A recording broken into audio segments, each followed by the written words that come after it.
সবার মতো আমরাও খুবই এক্সাইটেড ছিলাম যে ফার্স্ট টাইম বন্দে ভারতে উঠবো বলে। তো সেই জন্য আমরা ভোর ভোর বেরিয়ে গেছিলাম হাওড়া স্টেশন। আর ট্রেনের টাইম ছিল 5:50। তো ট্রেনটা দেখো, হাওড়া স্টেশনে আসার পর দেখছি সবাই রীতিমতো অত ভোরবেলা ফটো তুলতে ব্যস্ত। যাই হোক, ট্রেনে বসে পড়ার পর ট্রেন একদম রাইট টাইমে ছেড়ে দিয়েছে। আর সমস্ত ট্রেনের যে আরও স্টাফরা আছেন, তো ওনারা ওনাদের ডিউটি ঠিকঠাকভাবে করে যাচ্ছেন। প্রথমে বসার সঙ্গে সঙ্গে খবরের কাগজ দিয়ে যাচ্ছে, যে যেরকম কেউ বাংলা কেউ ইংলিশ ভ্যারাইটিস ছিল তার মধ্যে। অ্যান্ড তার সঙ্গে একটা করে মিনারেল ওয়াটার, আর সঙ্গে দিয়েছিল একটা করে কুকিজ আর টিকিট। তো কুকিজটা খেতে আমি ফার্স্ট টাইম ওই রকম টাইপের খেয়েছি, ওই গমের যে কুকিজগুলো হয় ওই রকম টাইপের খেতে ছিল, খুবই ভালো ছিল। আর টিকিটটাতে ছিল একটা পাউডার মিল্ক, আর ছিল সুগার আর টি ব্যাগ। তো তারপর আমাদের গরম জল দিয়ে গেছে। তো ওতে আমি দুধটা পাউডার যে মিল্কটা ছিল সেটাকে আমি গুলিয়ে নিয়েছি, অ্যান্ড দেন আমি টি ব্যাগটা দিয়ে একটা ভালো কফি টাইপের চা করে নিয়ে এরকম জানলার ধারে বসে বেশ খেতে খেতে একটু মজা নিচ্ছিলাম। তো ওই খাবারটা শেষ হতে না হতে আমাদের ব্রেকফাস্ট চলে এসেছিলো।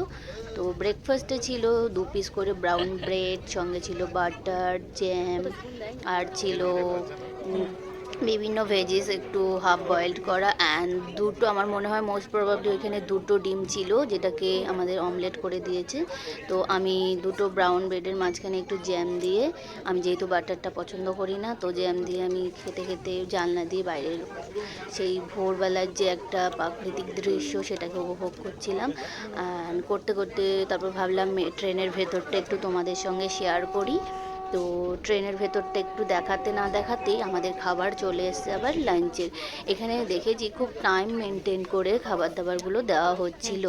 তো সত্যি কথা বলতে মানে ওই খাবারটা শেষ হওয়ার সঙ্গে সঙ্গে নয়, মোটামুটি 12টার সময় এখানে লাঞ্চ দিয়ে দিচ্ছিল। তো লাঞ্চে ছিল দুটো করে রুটি ছিল, আর রুটিটার খুলে দেখালাম না, যেহেতু আমি খাবো কি না এত খাবার একসাথে কখনো খাইনি, সেই জন্য ভাবলাম খুলে নষ্ট করার থেকে তার থেকে থাকুক, যদি খিদে পায় তাহলে পরে খাবো। দুটো রুটি ছিল, ছিল হচ্ছে কি কিছুটা রাইস, আর রাইসটার কোয়ালিটি আর কোয়ান্টিটি দেখো ঠিকঠাক, আর কোয়ালিটিটা বলতে গেলে খুবই ভালো ছিল। আর সঙ্গে ছিল মুগ ডাল, ডালটা বেশ ঘন ছিল। আর ছিল এটা চিকেন করেছে ধনেপাতা দিয়ে, চিকেনটাও খুব ভালো ছিল। আর তোমার হচ্ছে কি এখানে ছিল ফুলকপি আলু ভাজা, আর ছিল দই, আর আইসক্রিমটা শেষে দিচ্ছিল, ঠিক আছে। আর দইটা টক দই যদি চাও টক দইও দেবে, বা মিষ্টি দই চাইলে সেরকম বুঝেই দেবে।